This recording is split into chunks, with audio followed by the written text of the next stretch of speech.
maripota sita ambao wameleta ripoti zao. Kabisa, wala hujakosea. Ndivyo, tuko na Nene yule wa Tana River, tuko na kaka Keni wa Mpeketoni, Kasimu wa Kakamega, ndivyo, na Gideon Koskei wa Nakuru, Rongai kule, Rongai, na Hashon wa Lamu, na vile vile dada Jacinta. Karibu sana, unaitwa nani? Bila shaka huyu ni kaka Ken kutoka Mpeketoni, County ya Lamu. Ken kutoka Mpeketoni. Ndio.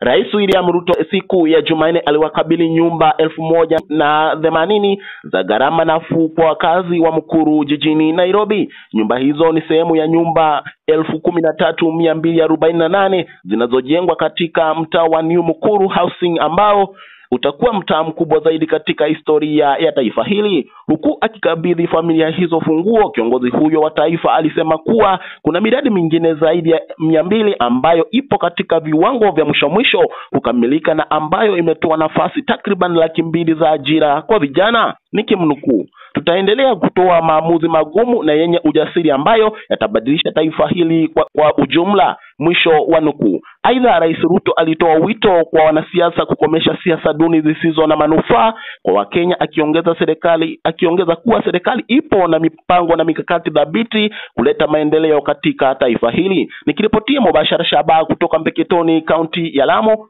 la kwangu jina nite kaka Ken. Nikirudisha usukani kwa studio.